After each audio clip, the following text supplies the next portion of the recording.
안녕하세요. 문화추점입니다. 오늘 여러분의 손에 쥐어드릴 작품은 톨스토이의 이반 일리치의 죽음입니다. 러시아의 대문호이자 작가들의 작가인 톨스토이에 대한 내용은 전쟁과 평화 영상을 참고해 주시면 감사하겠습니다. 이반 일리치의 죽음은 1884년에 발표된 톨스토이의 대표적인 중편소설입니다.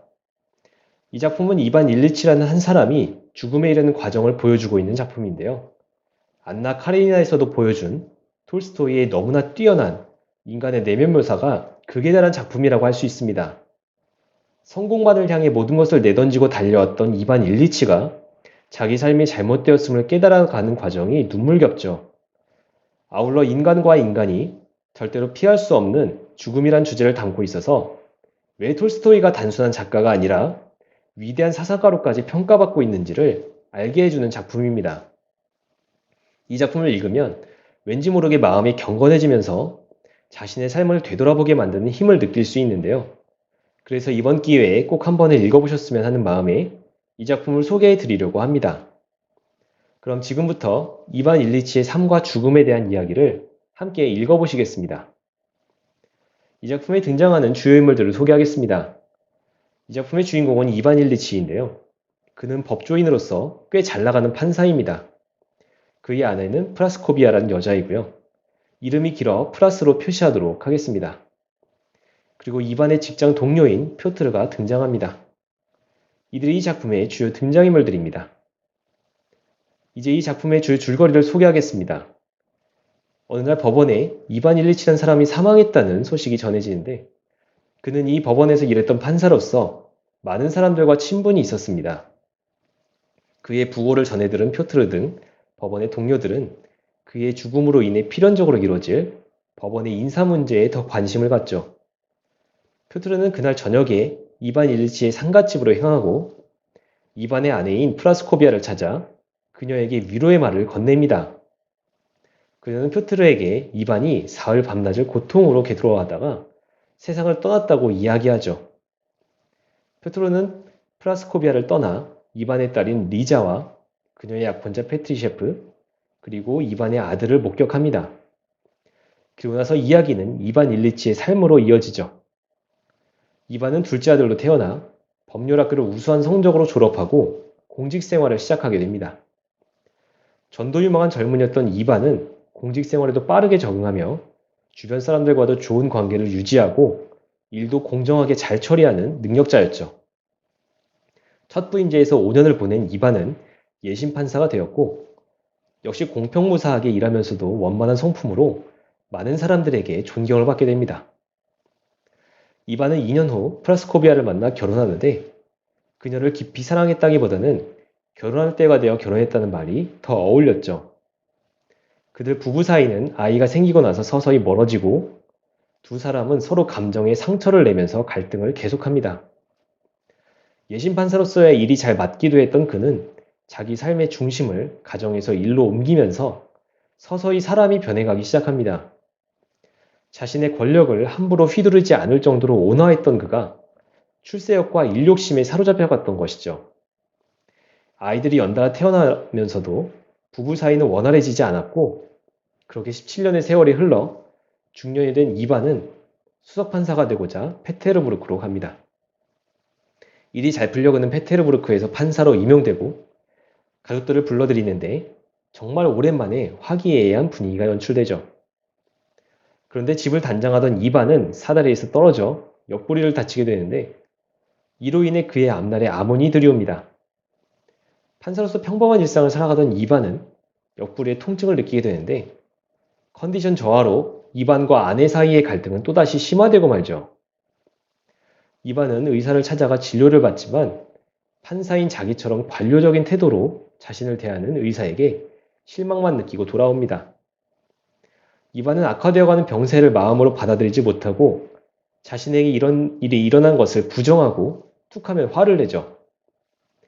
병세가 날이 다르게 악화되면서 이반은 서서히 죽음에 대해서 떠올리기 시작하는데 그는 여전히 자신이 죽을 수도 있다는 사실을 받아들이지 못합니다. 그러면서도 그는 자신이 죽어가고 있다는 사실을 느끼게 되면서 절망감에 빠지기 시작하게 되죠. 극심한 통증으로 인해 진통제로 아편과 모르핀을 먹기 시작한 이반은 주변 사람들이 서서히 자신의 죽음을 기정사실화하고 있다는 것을 알게 됩니다. 그러다 어느 날 의사들이 이반의 집에 왕진을 오고 그들은 말로만 회생 가능성이 있다고 하고 돌아가는데 그날 아내와 딸이 극장에 간다며 잔뜩 차려입고 외출하는데요. 그날 밤 이반은 갈수록 심해지는 통증에 어린아이처럼 서럽게 울면서 자신에게 무엇이 필요한지 자문합니다. 그는 건강하고 즐겁게 사는 것이라고 스스로 답하는데 자신의 과거를 돌아보며 그랬던 적이 별로 없었음을 깨닫고 자기 인생을 되돌아보기 시작하게 되죠. 또다시 시간이 흐르고 이반은 고통에 익숙해짐과 동시에 자신의 죽음은 돌이킬 수 없는 사실이라는 점을 받아들입니다. 그의 고통은 절정으로 치닫고 사흘 밤낮을 앓게 되는데 그는 자기로 인해 가족들이 고통받고 있음을 깨닫고 아내에게 용서해달라고 합니다. 그리고 나서야 이반은 통증도 죽음에 대한 공포도 심지어 죽음 그 자체도 잊은 채 숨을 거둡니다. 이제 이 작품에 대한 감상평을 공유하도록 하겠습니다. 먼저 죽음은 누구에게나 예외가 없음에도 불구하고 우리는 이를 망각하고 산다는 점을 알게 됩니다. 이 소설의 주인공인 이반 일리치는 옆구리 부상 이후 신장에 심각한 병이 생기고 나서 죽음이 다가오는 것을 느끼죠. 그러면서 그는 쉽사리 자신의 병, 그리고 더 나아가 자신의 죽음을 받아들이지 못하는 모습을 보이는데 그는 이렇게 생각합니다.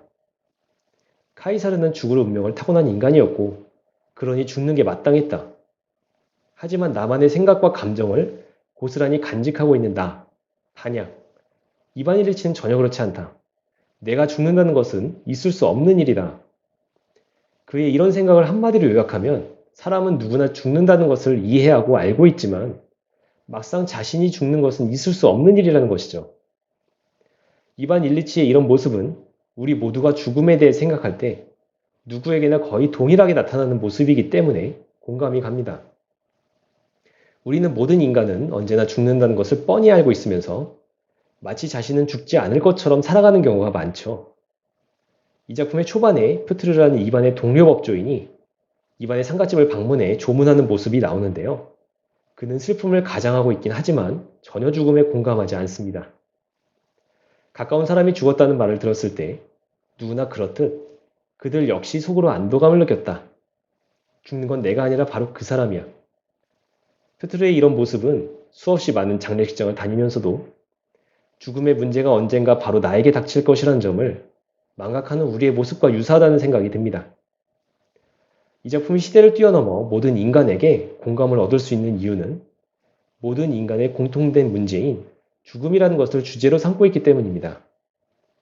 죽음의 선고를 받고 집행만 유예된 상태인 우리도 자기 인생이 언젠가 끝난다는 사실을 직시한다면 조금 인생을 다르게 살 수 있지 않을까 싶습니다. 다음으로 이 작품의 마지막 장면의 의미에 대해서 생각해 보겠습니다. 이 소설은 이반 일리치가 자신의 죽음을 받아들이고 인정하면서 죽음을 맞는 장면을 끝으로 마무리됩니다. 그가 자신의 죽음을 인정하기까지 겪었던 내면의 고통과 병으로 인한 심각한 육체의 아픔을 생각하면 정작 그가 죽음을 맞는 순간은 상당히 덤덤하다고 할 수 있죠. 이 소설의 마지막 장면에서 이반은 죽음에 대한 공포를 이겨내고 담담하게 죽음을 받아들이는데 그의 심리가 이렇게 묘사되고 있습니다. 끝난 건 죽음이야. 이제 죽음은 존재하지 않아. 이반은 막상 자신의 죽음을 초연하게 받아들이고 있는데 어떻게 그럴 수 있었는지는 그 앞장면을 보면 알 수 있습니다. 그동안 자신의 죽음의 이유와 자신의 삶이 잘못되어 왔다는 사실을 인정하지 않았던 이반은 어느 순간부터 자신의 잘못들을 떠올리기 시작하죠. 그러면서 그는 서로 못 잡아먹어 안달인 채로 살아왔던 자기 아내, 무뚝뚝하게만 대했던 자기 자식들에게 미안한 마음을 가지게 됩니다. 그는 최후의 순간에 이르러 가족들에게 용서를 구해야겠다고 생각했는지 정확하게 전달하지는 못했지만 용서해달라는 이야기를 건네죠. 아마도 평생 한 번도 가족들에게 해본 적 없을 것 같은 이 말을 내뱉고 나자 이상하게도 이반의 마음속에 평안함이 생겼고 그 상태로 죽음을 담담하게 맞을 수 있었던 겁니다. 제가 생각하기에 이 마지막 장면이 가지고 있는 의미는 인간은 자신의 삶을 제대로 정리해야만 평안한 죽음을 맞을 수 있다는 의미인 것 같습니다. 이반에게 있어서 삶을 제대로 정리한다는 것은 자기 삶의 잘못을 깨닫고 가족들에게 용서를 구하는 것이었던 셈이죠. 어쩌면 이 장면은 모든 인간은 죽음을 맞이하기에 앞서서 자기 삶의 마무리를 해야 한다는 것을 보여주는 것이 아닐까 싶습니다. 자기 삶을 정리하면서 이 세상에서의 모든 은원을 청산하는 것, 그리고 용서를 구하는 것은 아마 대단한 용기가 필요한 일일 것 같습니다. 그런 용기가 있어야만 마침내 죽음을 담담하게 맞을 수 있는 건 아닐까 하는 생각이 듭니다. 마지막으로 이 작품이 가지는 진정한 가치에 대해서 생각해 보도록 하겠습니다.